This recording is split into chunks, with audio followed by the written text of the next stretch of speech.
این سامانه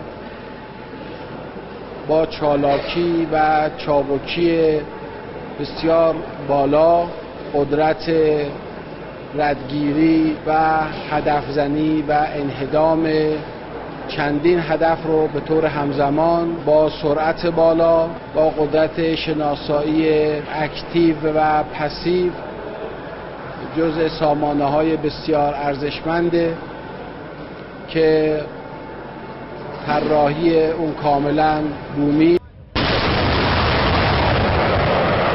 با توجه به اینکه تقریباً 30 تا 35% درگیری‌های هوایی در حوزه ارتفاع پست صورت می‌گیره، این سامانه بسیار سامانه ارزشمندی است.